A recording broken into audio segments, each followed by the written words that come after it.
Dude, if you're seeing this right now, you're watching the Party with Marty. We're here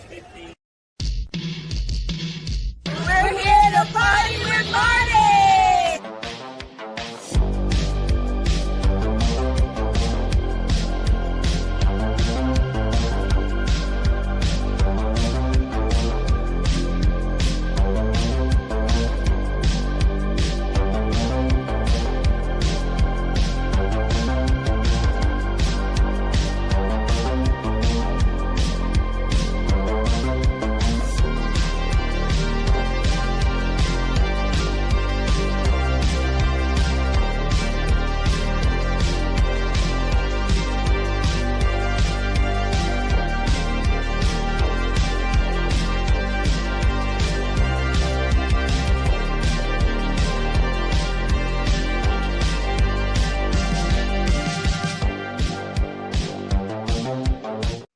Welcome to another episode of the Party with Marty. I am your host, MJ in the house, otherwise known as that rocker Marty Jannetty. And today we got a good show for you. At least I'd like to think we do. We're doing a review of the Dark Side of the Ring, the first season. And to help us with that is going to be the co-host of the show, Greek Savage, is in the house. What's up, Marty? How you doing, brother? All right, bro. How are you? I'm good. I'm excited to record this episode. You gave me the idea last week, and I was like, oh, that's a great idea. Review Dark Side of the Ring, because you were on it. Yeah, I had an episode on it. Man, we can't wait till we get to that and talk about that, but that'll be a while. Yeah, we're on season 1 right now. We'll start off with The Match Made in Heaven, which was the tragic love story of Macho Man Randy Savage and Miss Elizabeth, which captivated wrestling fans throughout the 80s, the 90s. But behind the glamour was the relationship that was fraught with jealousy, control, and eventual heartbreak. So, Marty, I want to know, their real-life marriage was filled with turbulence. You were there for a lot of it. Both stars. 2 years of it, about 2 years of it, and then they took her off the road. They took her off the road. But I want to know, in your words, what was your thoughts of the whole story, the supposed match made in heaven? Well, when they were on, they looked like a happy couple. He was happy, she was happy, and you could only be happy about that. But his control and jealousy, I think just jealousy more so than control, kind of ruled him, just like his character did in wrestling. His jealousy ruled him in that aspect of his life. Our day one into business, not in business, but WWF at the time. I think I've told this many times. Sean and I walked in the back of the arena for TV taping. First day, walk in and we see everybody that's so big. I mean, Andre walked by, he's 7'4". Hogan walked by. These are the first people we saw. Upon walking in the back door, go to the dressing rooms, and King Kong Bundy, who's only like 6'4", but he's about 450 pounds, and a one-man gang. Later, when as a king, he walked by. He's like 6'6", 6'7". All these and John Studd, Big John Studd, he's like 6'8". I looked at Sean, and I was like, "Bro, we don't belong here. Let's go." I was scared to death. And as if that wasn't enough, now this is day one. We just got there. The dressing rooms are already full. So we had to find a spot out in the hallway, where the extras generally would be dressing. We found a little spot, and as luck would have it, I go pull my pants down and I get dressed, and I hear, "Brother, do you mind?" Randy is coming around the corner with Elizabeth. And I'm like, "Oh, shit." You couldn't time that no better. That's luck if there's such thing. Of all people, him and Elizabeth. I ain't even got them down to my knees yet. But, and I thought there was nothing wrong with that. And as I said, as time went on, they looked like the happiest couple. We thought it was great to get to work together, be together on the road. He would make sure, though, that he kept her isolated. as much as he could in the arenas. And I don't blame him one bit. I mean, anybody that wants to be real, tell the truth. You don't want your woman hanging around with a bunch of piranha, you know. And how she made it 2 years, I don't know. Because, you know, Randy was so, you know, keeping her so isolated, and she would see the boys all out there cutting up, having a good time, talking about last night, talking about tonight, talking about tomorrow, you know, the things that we're going to do, partying, having a great time. She's seeing it all and hearing it all, and she's walking through, you know, because she didn't get to hang out with nobody. But I think where the first time I noticed, Randy and I had become good friends, very good friends. And we were over somewhere in Europe. We just say France, Paris. Elizabeth and him were sitting out on like a little fountain that was out in front of the hotel we were at. And I had been up all night partying, so I was cutting up. And I saw them both sitting there on the fountain, and I went running and I hollered, "Crossbody!" Randy's eyes got so damn big. Hers did too, really. And then I like stopped. I mean, at one point, I think I was going to crossbody him into the fountain. Thank God I didn't. But because he even said later, he goes, "It was a smart decision you made to not jump on us, crossbody us, as you said." Yeah, and still really hadn't think nothing of it. I mean, who wants to be crossbody into a fountain? But that just the first time ever, you know, the brother, do you mind? Hey man, I didn't know y'all was walking around the corner and look, there's 100 guys out here dressing. How was you gonna tell all of them? But and then that was really it. I mean, when we were on the tour bus, he and her would always be furthest as far as you get away, furthest you can get away from anybody, sitting together. And I don't even think he liked that. I don't think he liked being on the same tour bus. But they, you know, time went by, and I guess they had come down. I thought the Hogan thing that they showed on Dark Side, they reviewed a bunch of that, and Hogan spoke a bunch on it. One thing I witnessed was one night. I have no idea where we were, but they Hogan and Randy were doing that thing where they were going against each other, and Hulk had went outside the ring, and like Elizabeth got in between them to keep them from getting at each other on the outside, and he picked her up, turned and sat her down. Randy felt like when he picked her up around the waist, he got too close up there, and he had a fit about it. And I guess after the match was over, you know, Hogan we were in the dressing room. Hogan, he came in first, and it was, "God damn it, what's the matter, brother?" He was fucking potatoing me. I guess Randy was hitting it pretty stiff because, like, you know, he felt like, "Oh, you're trying to fill up on my woman there."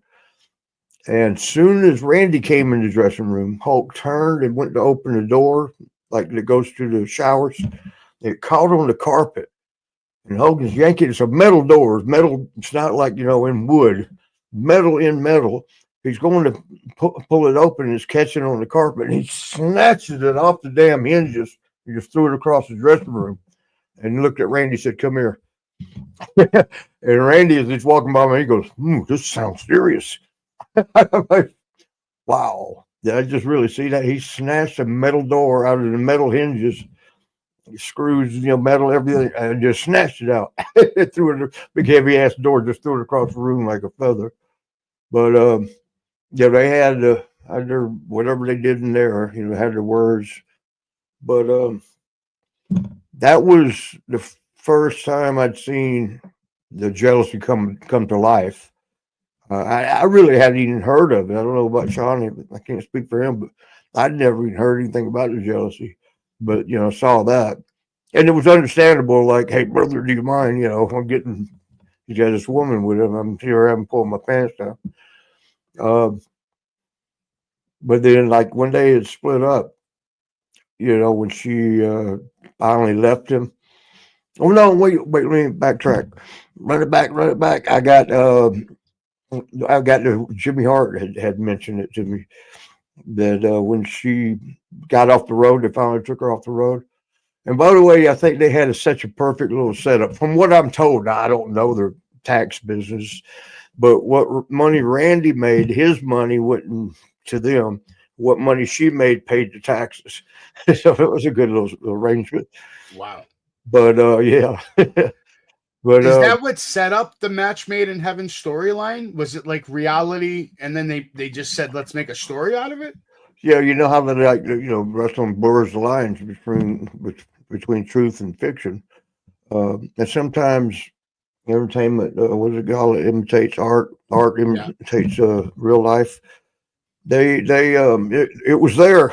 I mean, they saw it and they thought, well, let's go with it.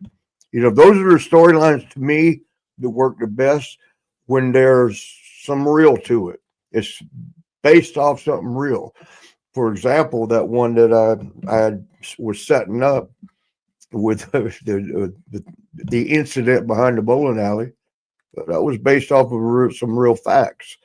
And those are the storylines that work the best. You remember when? No, I'm not going to get into all that. No, let's not go to San Francisco. Yeah. Let's not do that. Yeah. They made a lot of money with this. A lot of people would say this is the reason why wrestling got so big in the 80s. This storyline was like, better than any soap opera on TV. And that's all wrestling is anyways. Well, now it's both male and female because you got so many women wrestlers. But back in the day, it was a male soap opera. That's why anybody tuned into wrestling. Like, yeah, sure, they want to see a good wrestling match, but the storylines, the drama that was being created, especially when they started getting out in the ring and talking 15 minutes to open the show, setting everything up. And then, the little skits in the dressing rooms and all that. It's just a male soap opera. Or was, like I said, now it's both. There's as many women matches as guys, but that right there, that was, you get two of the biggest forces in wrestling at that time, Hogan and Randy, and you tagged them up. What they call them, the mega powers. The mega powers. Yeah, and you had her right in there, the little sweet pea shy girl. But controlling these two big men, are trying to. Look at this. That's unreal, ain't it? Yeah, what's the good stuff? That was in the good stuff. But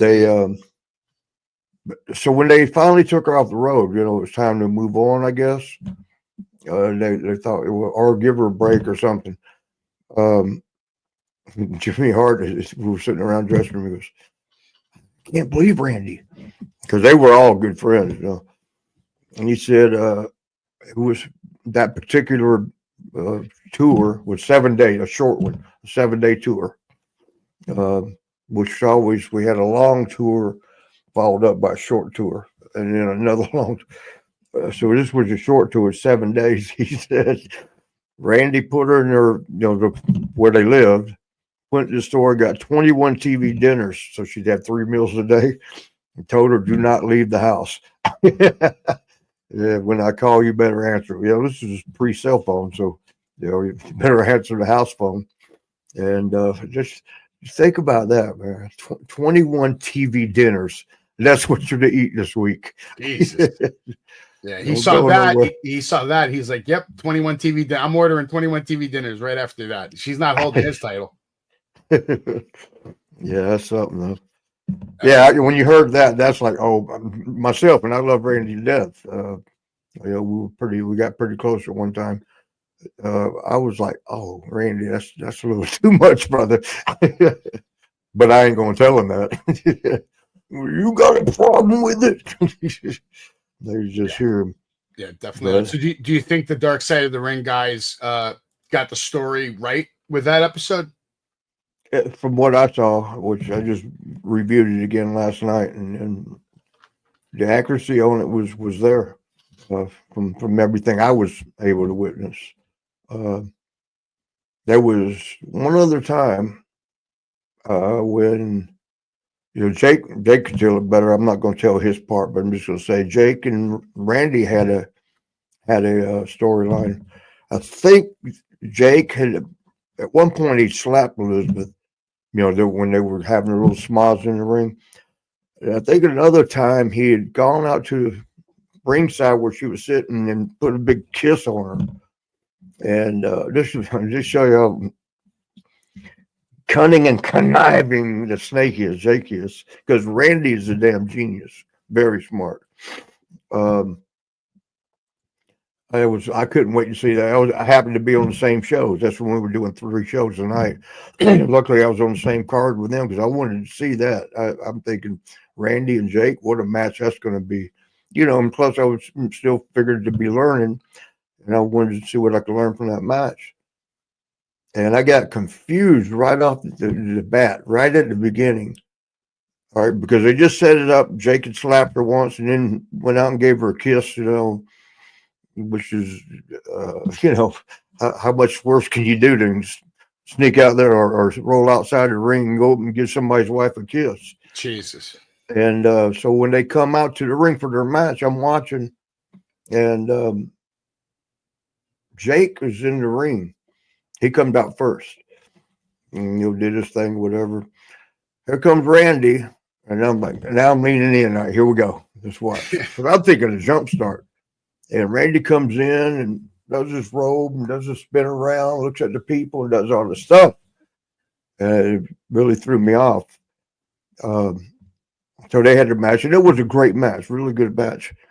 And when they came back, I asked Randy, I said, hey, Randy, can you explain something to me? Because I'm trying to learn. And he goes, what's up, brother? I said, I don't understand the start of that match. He goes, what do you mean? I said, well, he just slapped your wife. Then he kissed her, and you come out and you're posing. He goes, God damn it, I knew it. And he went running. He went running over to Jake's. Next night, it was changed. It was a jump start. You pissed him off. Holy shit. You fucking indicator. That's great. Yeah. He said, he goes, I told him that. He went running over there. Can I ask you a question? What's that? Can I ask you a question? You just did. Oh, I'm going to ask 2 questions then. Did these guys really actually work out together? And if they did it stop after that storyline? Like, were they not as good friends anymore after that storyline? Did Hulk and Randy work out together? Yeah, or hang out together. Were they actually like friends in real life? Like, did they chill together? I think they were, because Hulk's wife and Elizabeth became very good friends, and so maybe they would hang out, a little bit together. As far as working out together, I don't know. They might have. I have no idea. But that had created a problem too, where Elizabeth was starting to, when she was home. I remember she's supposed to be in the house eating her 21 or TV dinner. Yeah. I wonder on the 30-day tours, did he get her 90 dinners? But evidently Linda invited her to stay at the house so she wouldn't be alone for that long tour. And however it worked out, I think maybe Beaver had that, that thing with his face where it crushed it in, so he was off. And I guess he stayed over there one night. Yeah, they got back to Randy, and he exploded. Yeah, he yelled at Hulk. I mean, I don't know how much truth there is to that, but he waited out in the parking lot for him at the gym, as you were speaking of, at the gym. And they showed, on the wrestling magazine, they showed Hulk, which he did have a black eye, but the story was that Randy ran up and sucker shot him, got him, punched the shit out of him, and it was over, he felt like they were trying to set up Beefcake and Elizabeth. Damn. So how accurate that story is, I don't know.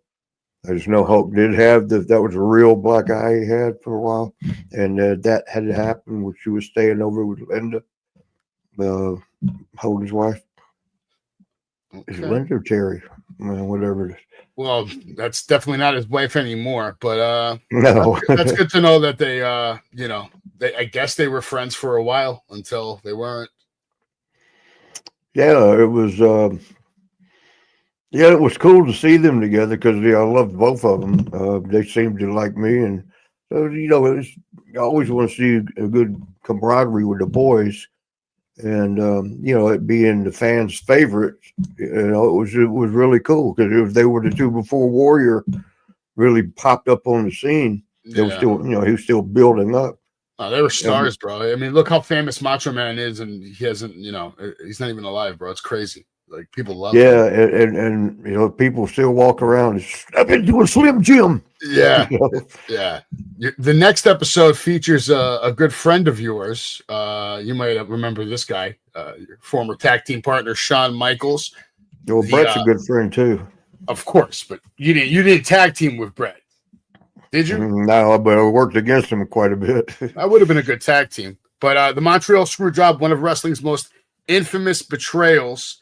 It basically created the Vince McMahon villain character. Everybody hated him. We've heard this story a lot of times, but is there anything specific or maybe something that has never been told before that you can tell us about this Montreal Screwjob? Well, I saw it.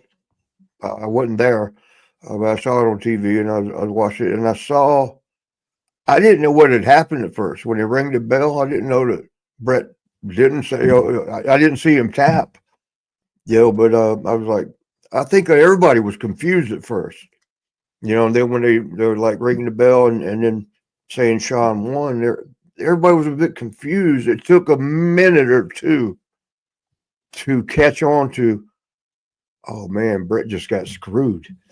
I think probably the arena was like that because they were pretty quiet, like, huh? Because you didn't see him tapping. They started ringing the bell, and Yeah, I didn't know what was going on when I was watching it. What's that? I didn't know what was going on when it happened. What's going on? Yeah, man. I mean, I think everybody was like that for a while. It took a minute, when Brett started throwing a temper tantrum and throwing shit and spitting on Vince. I think everybody started catching on. They screwed him. I think that's when it started coming in. Shawn, I know real well. But 7 years around him, I could read his body language. From day one, we could read each other's body language and know what we were thinking. I saw his body language because the immediate thing was Shawn was Shawn in on it. Because he was acting like he was upset too. I was like, no. No, he knew. I could tell by his actions. I mean, I knew. I think when I did finally talk to Shawn, I asked him, I said, what happened? No, man, I didn't know anything. You rang the bell and said he won. So you're saying you didn't have no part? He goes, no, not at all. Well, I guess at that time he wasn't religious, so it was okay to just go lie about everything. But it's funny how at the time nobody's wanting to take credit for it. No, Shawn, no, I didn't know. Yeah, Vince sort of stepped up. Well, here's the thing that maybe people don't know. Vince walked in his dressing room, and who was it? Oh shit, I can't think of his name. But one of the big boys there. He was only there for a short while. Texas, I can't remember what the hell his name was. Good guy, but he was just sitting in there. When everything, he was there when. Brett first asked Shawn, was you in on this? And Shawn, swear to God, my God, hand to God. He saw that, and he said, when Vince walked in, Brett stood up and said, I'm gonna punch the shit out of you or something like that. And Vince said, that's what I'm here for. But he said, then there was a scuffle. And the guys were like pulling them apart. He said, but he never... He was a street boy, a lot of fights. He said, that's what punches sound like. I never heard one. So he thought it was all a work because I think it was Dark Side, Dancing with Shadows or some shit. There was some documentary going on, and they were following Brett around at the time. So he felt like it was all for the documentary. It was all bullshit. I don't know. I mean, I wasn't there, so the I whole can't thing comment. could be a whole work. I mean, there's no reason for us to believe that if Vince and Brett didn't sit down and say, listen, I'm going to screw you because I want to be a character on TV.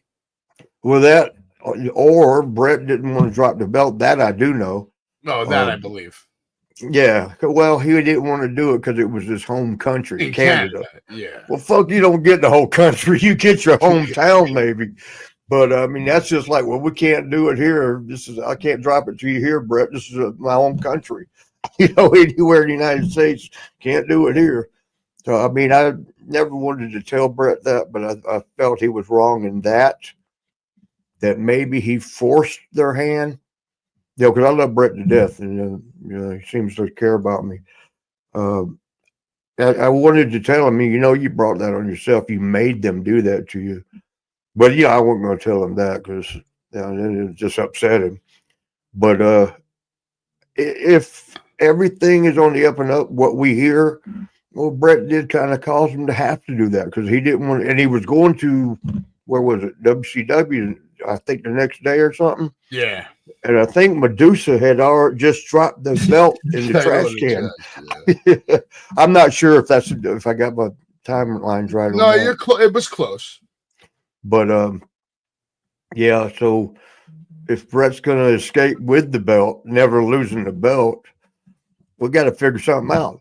But see, too, here's where I think if it was a whole Montreal Screwjob was a work on all of us, was if Brett said, well, I'll tell you what, y'all do this finish here and we'll act as if I got screwed for real, and then I'll do it. I'll do it that way. If Brett was in on it. Yeah. I mean, I can't think of his name.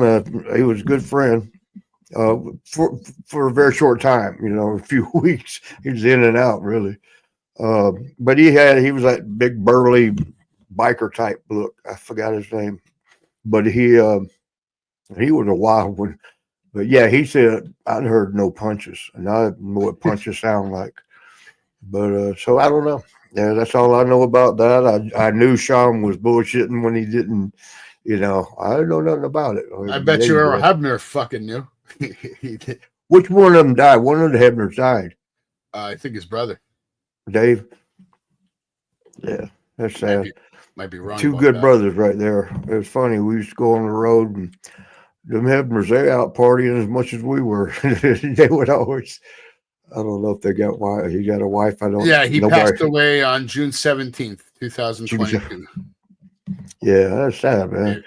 Yeah, rest in peace. I forgot where he was at, if he was helping TNA or where he was at, but he contacted me, asked me if I wanted to. Very nice guy. Very nice guy. Yeah, super. Both of them. I met him one time, and I was talking with him for about like an hour and a half, man, and just I was shocked how nice he was. I was like, well, this guy's awesome. Yeah, they were definitely very good. Haven't had the chance to do that with Vince just yet. Let me ask you, did the boys in the back, any of them, like, how did they feel about Vince as a booker now getting involved with storylines? Did anybody talk trash, or were they, like, maybe not a fan of it? Not that I know. I mean, everybody thought it was fun, And when everybody's having fun, that's generally when the fans have fun. And when they have fun, that's when the money comes in. Yeah, obviously he made the right move because, we know what fall of Bret Hart was, Stone Cold and McMahon and their whole storyline they were doing for years. So obviously he needed to be in that position to be the bad guy. Yeah, it was a perfect setup. I mean, who couldn't love that? You get to fucking bounce your balls around. Yeah. How about that black guy? Was that black guy legit? I don't know. I never saw him right afterwards. So I don't know if that's legit or not. Could be. Man. It's a crazy storyline. It's what's insane is that just like the barbershop, to this day, people still talk about the Montreal Screwjob like all the time. Like, people to talk about it. Did the Dark Side episode? Did they do a good job? I think they did because of, like you said, there's been a million documentaries on this thing already. On Screwjob? Yeah. As accurate as I know it to be. I mean, like I said, I don't even know if I was with the company at the time because I was in and out so many times. I think I got released, fired, and I quit a few times. So I was in and out of there all the time, different times. I'd be around. Yeah, I wasn't. I don't remember if I was there just on the other shows. I can't remember. It would have been a That's what- sick storyline if at WrestleMania 12, instead of the Montreal Screwjob, we got the Marty Screwjob, and you just come out and you cost Sean the title. Yeah. I would have done that. Next episode was Mr. Bruiser Brody, and I'm a big fan of Bruiser Brody, but the killing of Bruiser Brody was one of wrestling's most talked about storylines for a long time. He was one of the most feared, respected brawlers. His life was cut short in 1988 when he was stabbed to death in a locker room in Puerto Rico.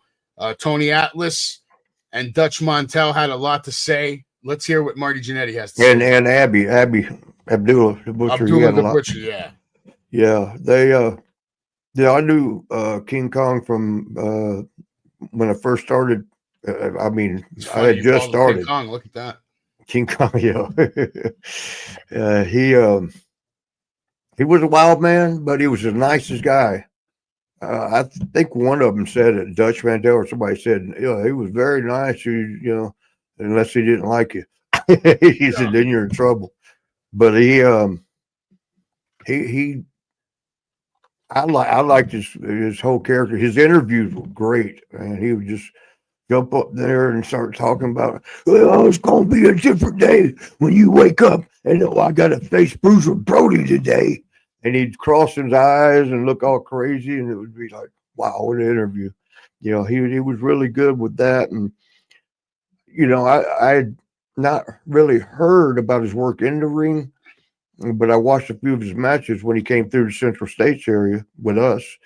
And I thought, man, his shit looks good. And usually if it looks that good, it's because you laid it in there. And I think Harley Race, I told him, I said, his kicks and his stomps and everything look good. He goes, they should.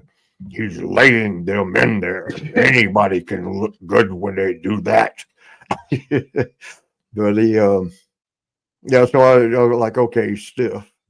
But then I forgot who told me, like, no, he does it on purpose because he wants to be believable. He wants people to think, damn, this guy's really kicking ass.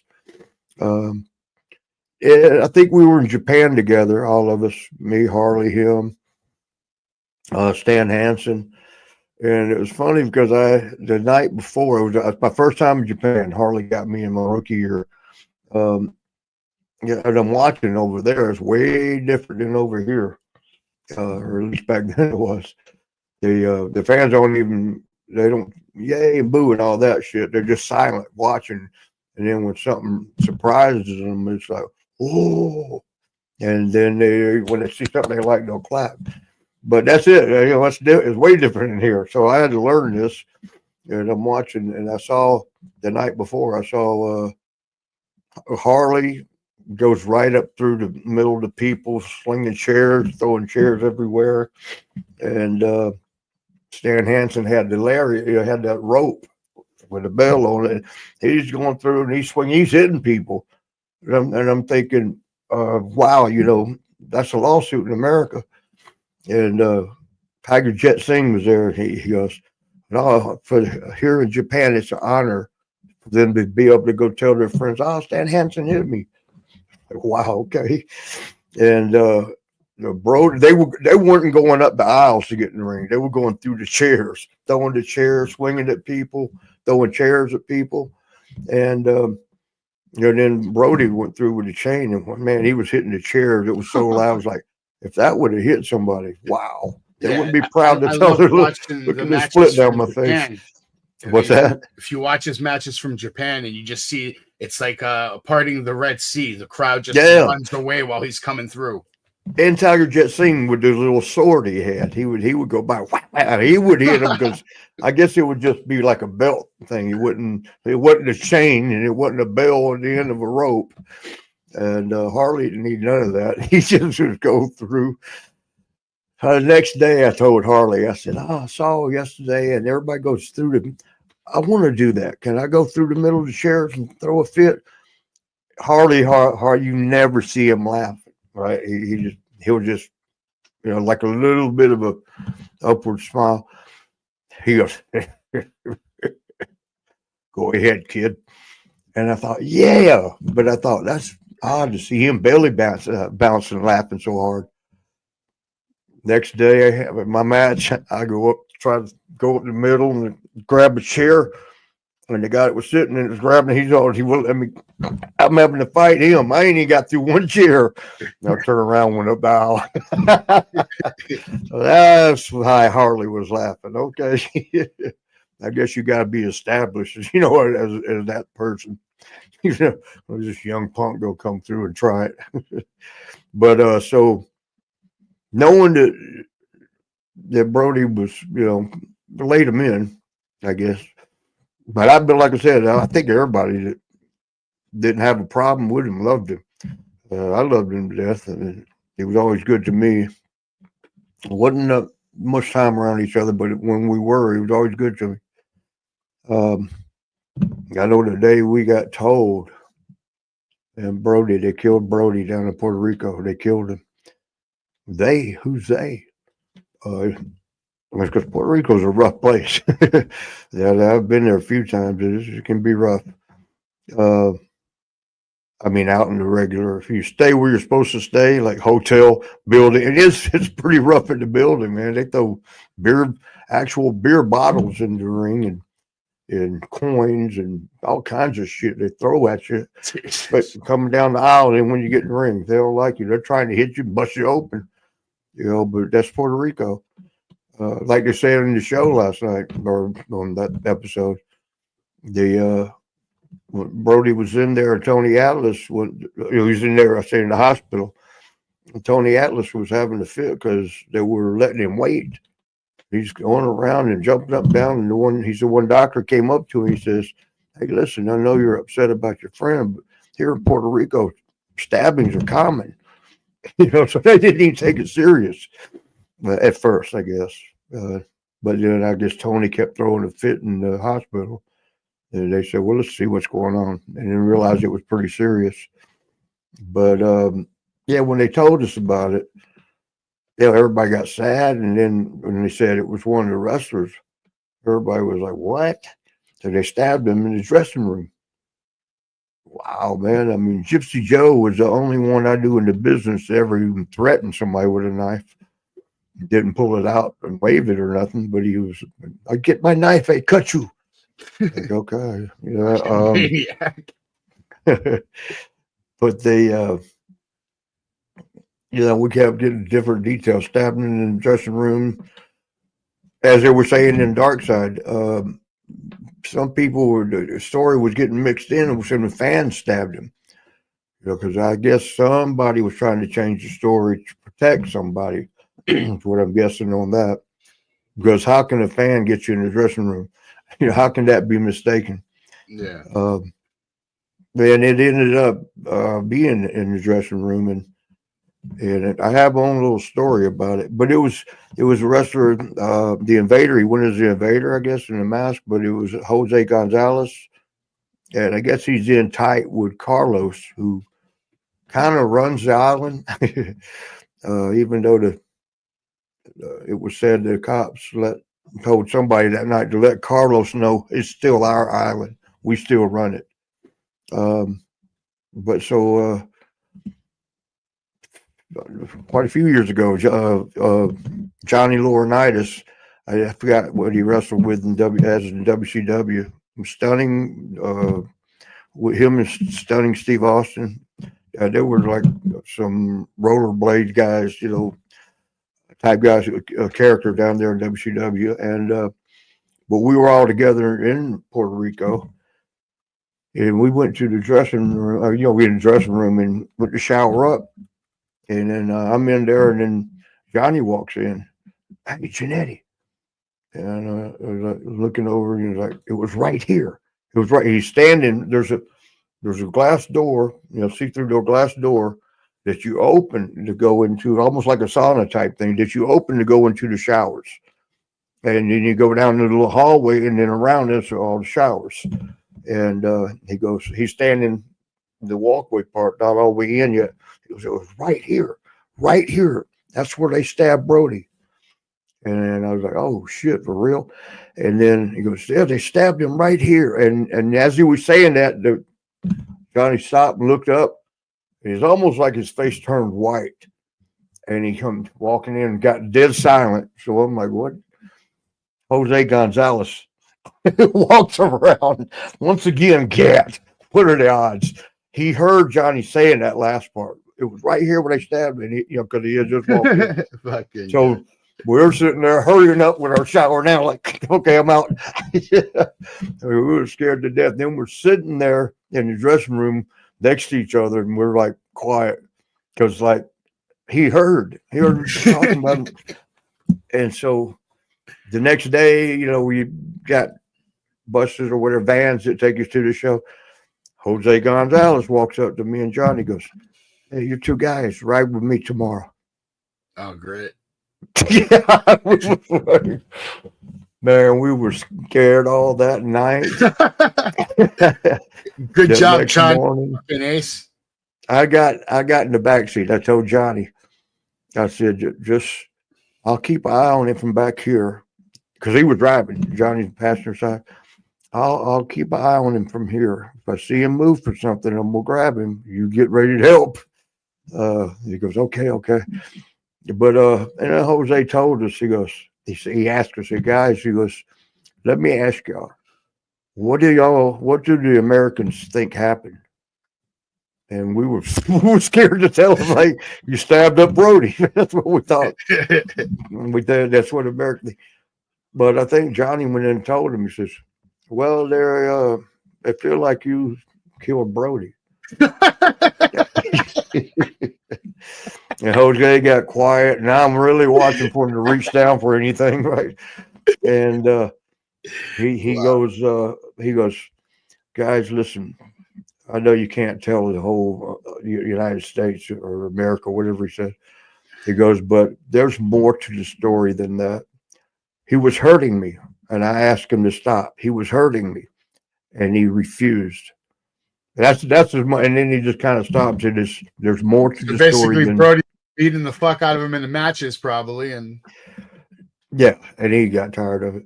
Yeah, I guess that was sort of like Rick Rude in the Ultimate Warrior. It's a sad story, nonetheless. Bruiser Brody. Oh yeah, man, because Brody was like, I think Dutch Mantel said, if he liked you, he loved you, and you loved him. But if he didn't like you, you're in trouble. Yeah. That guy had the look to be like in Hollywood and movies, a big player in WWF back then. I think he could have been. Yeah, that was probably around the corner for him, for all we know, unless you started beating up the people in Hollywood. Oh, yeah, unless he started beating. Hogan was probably scared of Bruiser Brody. I don't think Hulk Hogan wanted any of Bruiser. I can't think of nobody that wasn't. Jose just had the sucker shot him with a knife to the gut, and I guess went up near the heart area. But Dark Side got it right with him too. Did you like their episode? There was a lot I didn't know, but the whole Tony Atlas, Tony and I hang out a lot, and he never talked about it. Abby never talked about it. Dutch Mantel, I wasn't around him that much in the later years, but he never talked about it. But so, I was hearing for the first time, like, wow, and wondering how much of it was true, because I think New Jack, who started giving Abby, we call him Abdullah the Butcher, was giving him shit about running off and leaving Brody there, and Abby was denying it was that. He was just saying that, I had to get out of there because I didn't know who was next, or something to that effect. I don't remember verbatim, but he was wanting to get the hell out of there. I mean, who wouldn't? I mean, your buddy just got stabbed up in the damn dressing room. So a lot of it, Tony's part and Ab and Dutch too. I mean, I didn't know all that. That was all learning for me, and I just hoped it was accurate. I thought that was one of their better episodes that definitely shed a lot of light on the story. Another episode, the next episode, the last of the Von Erichs, and maybe the saddest story in all of wrestling, when you really think about all the things this family went through in a span of a few What years. was it? Four of the boys died, right? Or three of them. Fucking crazy, man. Yeah, and what was crazy was we were in Japan, and Carrie and I were real good friends, and Davy Boy too, Davy Boy Smith, and we were all hanging out most of that tour over in Japan. Go out and find a little pub to allow the Americans in, but it was next to last day, maybe, or last day, possibly the last day on that tour. And Blackjack Lanza was the agent. And we're all sitting in the lobby at the hotel waiting for our bus to pull up, the babyface bus, the heel bus. And Blackjack comes out the elevator, and he's got his head down, shaking his head, and he just stops in the middle of the lobby because he sees all the boys sitting around with their backs. And someone spoke up and said, "What's the matter, Blackjack?" He goes, "Carrie, I got to tell him."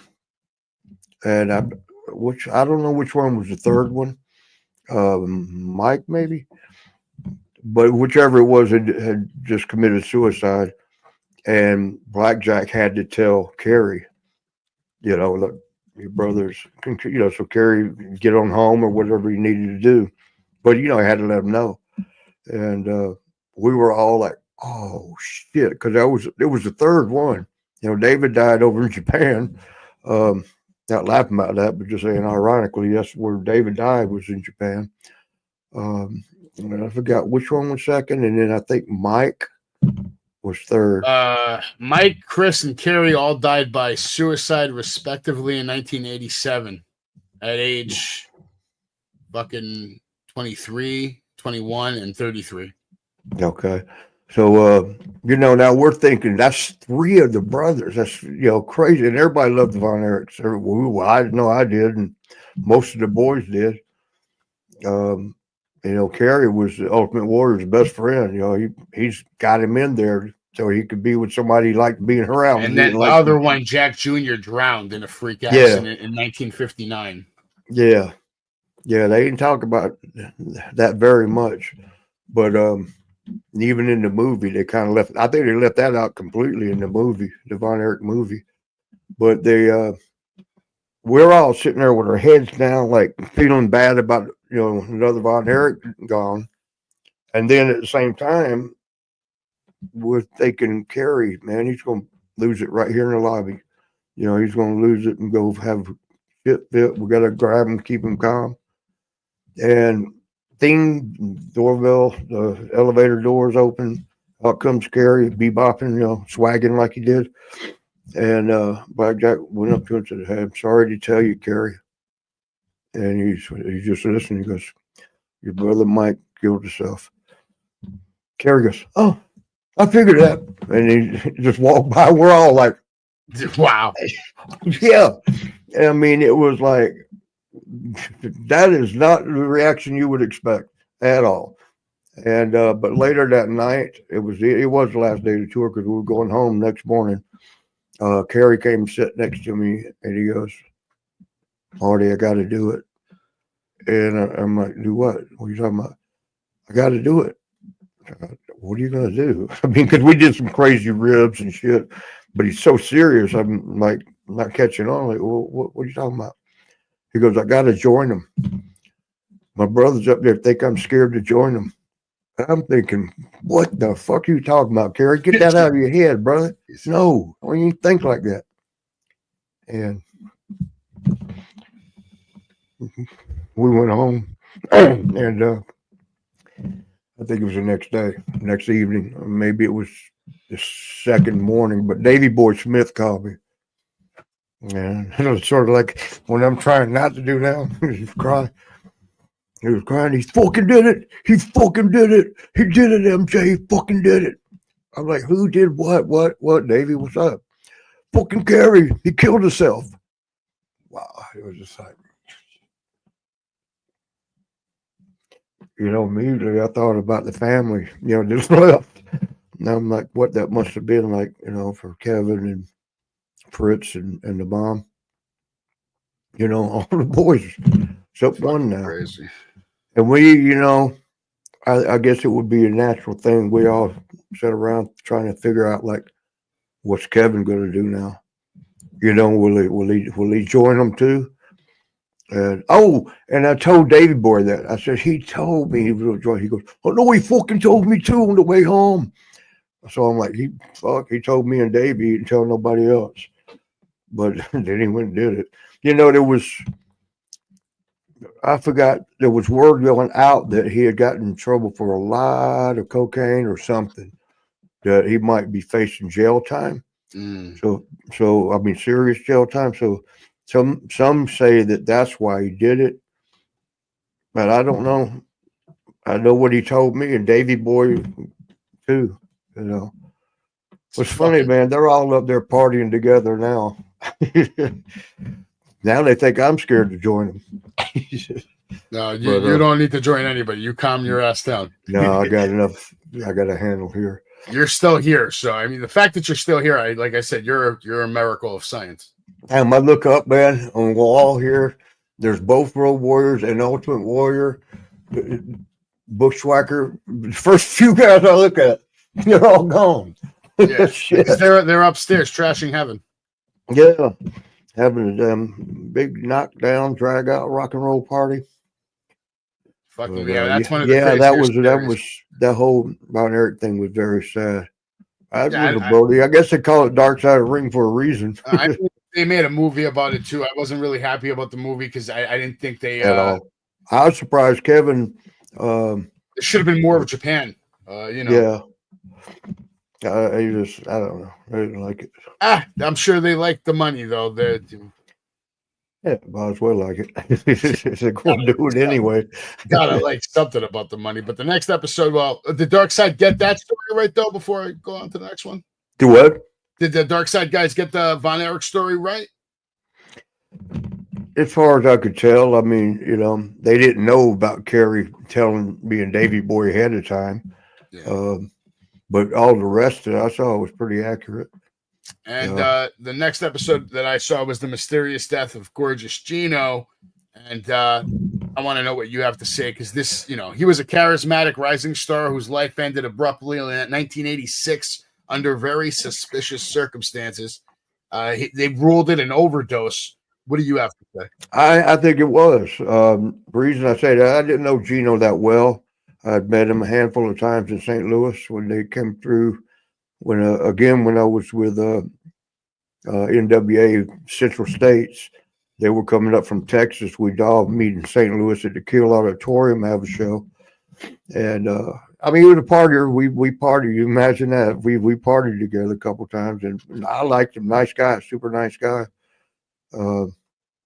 But from what, I don't know how accurate, you know, the stories are, because I've seen a couple of stories on the Dark Side, the Doink the Clown in particular, that were not accurate worth of shit. And what pisses me off about that is on my episode for Dark Side of the Ring, they fact checked the shit out of me. They would ask everybody they could, do you think this is true? You think that's true? And even on my own episode, that girl Karen that was talking. Oh God, she didn't mean we haven't talked about Karen in a while. Yeah, well, she didn't mean any harm. She just she delusional. Half the stuff she was saying didn't happen. You know, she was talking about me and Sean. You know, Sean throwing me out the window in that fight in Denver. She wasn't even there.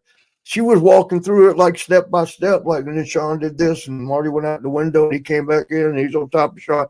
She wasn't even there. I mean, is that delusional or what? Pretty delusional. You know, so she don't mean no harm, but you know, that's one thing I got upset about. I asked, you know, one of the producers, why the hell did you fact check the shit out of me, but you didn't fact check her? You know, so and Doink, that's the only other one that I know was way off some of the supposable facts. But so, you know, I don't ever, that's because of that. I don't know when these other episodes, how accurate they are. But with Gino, just from what we'll go with, if what they said was factual, he nicest guy in the world, but he loved partying, And from what they were saying on the show, he was doing quite a bit of cocaine. And then they were talking about him looking out the window for cops, and they're after me. That's a common theme with the guys that start doing coke real heavy. They start going through a paranoid schizophrenia stage. Davy Boy Smith he got to where when he'd do so much, he started looking out the peephole of the hotel door, looking out and looking at Davy, what the fuck are you doing? Make sure nobody's coming. Well, if they come, let them come. So what? And then peeking out the windows. Billy Travis. Cocaine. Huh? Cocaine's a hell of a drug. Yeah. Who was that? Rick James? He'll tell you that. They just from the way he's got a gun that he's carrying around with him now. When they found him, they said he'd been there like 4 days or started decomposing or whatever. So it took away from me evidence, good evidence they might have got, but the gun was laying right there.